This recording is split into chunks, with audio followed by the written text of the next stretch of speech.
بسم اللہ الرحمن الرحیم۔ ناظرین، زندگی میں دو قسم کے لوگ کبھی معاف نہ کریں، جو آپ کے رزق پر وار کریں اور جو آپ کی عزت کو نشانہ بنائیں۔ ناظرین، حضرت یعقوب علیہ السلام نے حضرت یوسف علیہ السلام کو اپنا خواب تک اپنے بھائیوں سے چھپائے رکھا۔ کس ڈر سے؟ حسد کے ڈر سے۔ اور آج ہم وہ لوگ ہیں جو اپنی ہر عزیز چیز کا دکھاوا دنیا کے سامنے کرتے پھرتے ہیں اور پھر رونا روتے ہیں اپنے نقصان کا۔ نبی کریم صلی اللہ علیہ وآلہ وسلم کے وصف کے بارے میں کہا گیا ہے کہ آپ صلی اللہ علیہ وآلہ وسلم کی بات چیت شیریں اور باوقار تھی۔ جب خاموش رہتے تو وقار ان پر چھا جاتا، اور جب گفتگو فرماتے تو روب و جمال جھلکتا۔ آپ ہمیشہ خوش روح، نرم مزاج تھے، سب سے زیادہ مسکرانے والے اور سب سے زیادہ غصے سے دور رہنے والے تھے۔ وہ اللہ جو تمہارے گناہوں کو تمہارے چہرے پر ظاہر نہیں کرتا، کیا تمہیں لگتا ہے اس سے زیادہ کوئی تم سے پیار کر سکتا ہے؟ اگر تم گناہ کرو یہاں تک کہ تمہارے گناہ آسمان تک پہنچ جائیں، پھر تم توبہ کرو تو اللہ تعالیٰ تمہاری توبہ قبول کرے گا۔ ناظرین، انگور جسم کے تمام اعضاء سے بیماریاں کھینچ لیتا ہے۔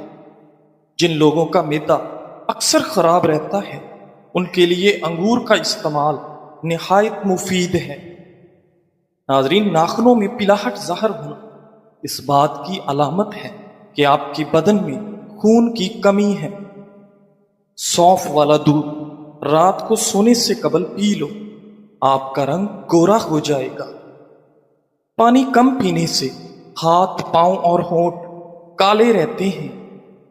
کھجور ہاضمہ ٹھیک کرتا ہے، معدے کی سوزش اور دل کے درد میں نہایت مفید ہے۔ ناظرین، جو چیز تم سے رہ گئی وہ تمہارے لیے پیدا نہیں کی گئی، اور جو چیز تمہارے لیے پیدا کی گئی وہ تم سے کبھی رہ نہیں سکتی۔ ناظرین، کھانا کھا کر سو جانے کی عادت سے موٹاپا انسان کو جلدی گھیر لیتا ہے۔ صبح نہار منہ گھاس پر چلنے سے نظر تیز ہوتی ہے۔ چہرے کا رنگ کالا پڑنے لگے تو چہرے پر کھیرے کا رس لگاؤ، چہرہ سفید گورا ہو جائے گا۔ ناظرین، جو لوگ اپنا وزن کم کرنا چاہتے ہیں وہ چکنائی والی چیزیں کثرت سے نہ کھائیں۔ چائے کے بعد پانی پینے سے اجتناب کریں، ورنہ آپ کے دانت کالے ہو جائیں گے۔ ناظرین، سر کے بالوں میں لیمو کا رس لگانے سے بالوں میں چمک آ جائے گی اور خشکی ختم ہو جائے گی۔ روزانہ صرف 3 کھجور کھانے سے جسمانی کمزوری سے چھٹکارا مل جائے گا۔ ناظرین، انسان کو محنت سے اتنی تھکاوٹ نہیں ہوتی جتنا لوگوں کے رویے اسے تھکا دیتے ہیں۔ اگر بھوک نہ لگنے کا مسئلہ ہو تو سیب کا سرکہ استعمال کریں اور آم کا اچار کھا لو۔ جب انسان یقین رکھتا ہے کہ جو کچھ ہوا ہے وہ اللہ کے حکم اور علم سے ہوا ہے تو وہ پریشان نہیں ہوتا اور دل میں مطمئن رہتا ہے۔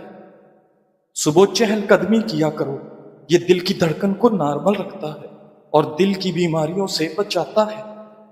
نہانے سے قبل سر کے بالوں کو الگ سے دھو لیا کرو، اس سے بالوں کی سختی دور ہوگی اور بال نرم بھی ہوں گے۔ کیلے کا جوس پینے سے دماغ فریش ہوتا ہے۔ بند گوبھی کھا لیا کرو، یہ موٹاپا کم کر دیتی ہے۔ ناظرین، گلاب کا پھول سونگھ لینے سے ذہنی دباؤ میں کمی آئے گی۔ گھر میں نیلے کلر کا پینٹ کروائیں، گھر میں مچھر اور حشرات کبھی داخل نہیں ہوں گے۔ ناظرین گرامی، عرب کے لوگ کہتے ہیں صاحب فی الدنیا کا من تحب ان تلقاہ فی آخرتک، اس دنیا میں اس سے دوستی کریں جس سے آپ آخرت میں ملنا پسند کریں۔ کمزور افراد روزانہ کیلا کھانا شروع کر دیں، ان کا وزن بڑھنا شروع ہو جائے گا۔ ناظرین، کھانا کھانے کے بعد ضرور چہل قدمی کریں، چاہے کانٹوں پر ہی کیوں نہ چلنا پڑے۔ ناظرین، جو لوگ اپنا وزن کم کرنا چاہتے ہیں وہ کھانے کے بعد سونے سے گریز کریں، چکنائی والی چیزیں کم سے کم کھائیں اور کھانے کے بعد